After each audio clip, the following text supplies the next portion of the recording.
आइए देखते हैं एक ऐसी लड़की की कहानी जिसने दिव्यांग होने के बाद भी खेल में झंडे गाड़ रखे हैं। हम बात करें गोरखपुर की बैडमिंटन खिलाड़ी आदित्य यादव की, जिन्होंने बैडमिंटन में अपना और देश का नाम रोशन किया है।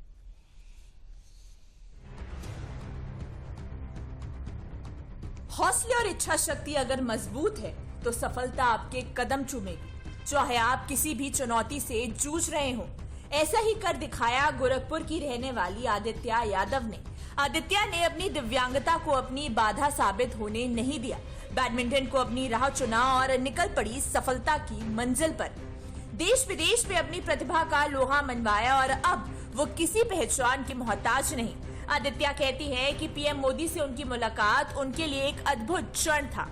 उन्होंने कहा कि पीएम मोदी के द्वारा दी गई प्रेरणा को उन्होंने अपने जीवन में आत्मसात किया और अब उनका लक्ष्य है कि सामान्य वर्ग में भी वह देश के लिए पदक जीते। हम आदित्य से जानने की कोशिश करेंगे जिस तरीके से साइन लैंग्वेज में बताती हैं कि क्या कुछ महसूस किया जब उनकी पीएम मोदी से मुलाकात हुई, ये बताया है।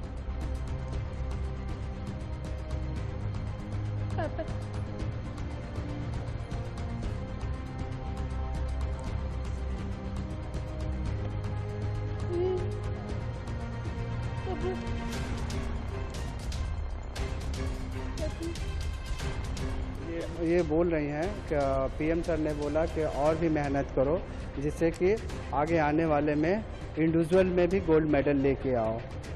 एकल स्पर्धा जो होती है उसमें भी मेडल लाने को बोला कि और भी मेहनत करो। आदित्य जन्म से ही बोल और सुन नहीं सकती थी। जब धीरे धीरे उम्र बढ़ी तो परिवार वालों को भी एहसास हुआ कि उनकी बेटी सुनने और बोलने में असमर्थ है। डॉक्टरों का इलाज कराया पर कुछ हाथ ना आया। इसके बाद उनके पिता ने बेटी की प्रतिभा को पहचाना और बैडमिंटन खेल को और निखारने के लिए जी जान से प्रयास किया। देश विदेश में होने वाली तमाम प्रतियोगिताओं में मेडल जीतकर देश का नाम रोशन किया है। आज आदित्य अपने कठिन परिश्रम के दम पर जानी मानी खिलाड़ी बन चुकी है। उनका लक्ष्य है कि 2025 के डेफ ओलंपिक में वह देश के लिए एक बार फिर से पदक जीते। आदित्य यादव बाय बर्थ ये सुन बोल नहीं सकती हैं। इनको काफ़ी दिक्कतें होती थी सिखाने में भी, हर चीज़ में इनको, और फिर धीरे धीरे मतलब ये खेलने के लिए मतलब इनका उत्सुकता ज़्यादा रहता था खेल के प्रति। तो फिर इन्होंने बैडमिंटन में अपना स्टेडियम में जब भी हम शाम को जाते थे इनको लेके हम जाते थे और ये देख के अपना खेलना, जैसे हम लोग खेलते थे तो ये बैठ के देखती थी।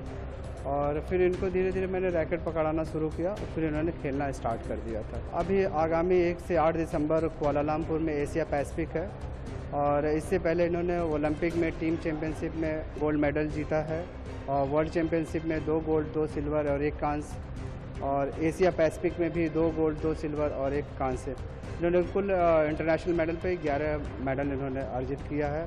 और नॉर्मल कैटेगरी में भी यूपी से अंडर 17 में 2 बार से इन्होंने रिप्रेजेंट कर रही हैं। आप किसी भी परिस्थिति में हो लेकिन अपने बनाए हुए लक्ष्यों को पाने के लिए दृढ़ संकल्पित हो तो हर मुश्किल राह आसान हो जाती है। जरूरत होती है बस कठिन परिश्रम की। इसी को अपनाने वाली आदित्य आज और लोगों के लिए भी प्रेरणा बन गई है। पीएम मोदी से मिलने के बाद इनको काफ़ी ज़्यादा खुशी है और इनके अंदर काफ़ी ज़्यादा आत्मविश्वास भी आया। इनका अगला लक्ष्य है डेफ ओलंपिक 2025 में, लेकिन एक सबसे बड़ी इनकी लक्ष्य है, सपना है कि सामान्य श्रेणी में खेल कर ये देश के लिए मेडल जीत कर लाना चाहती हैं। कैमरामैन विवेक कश्यप के साथ विकास सिंह, डीडी न्यूज़, लखनऊ।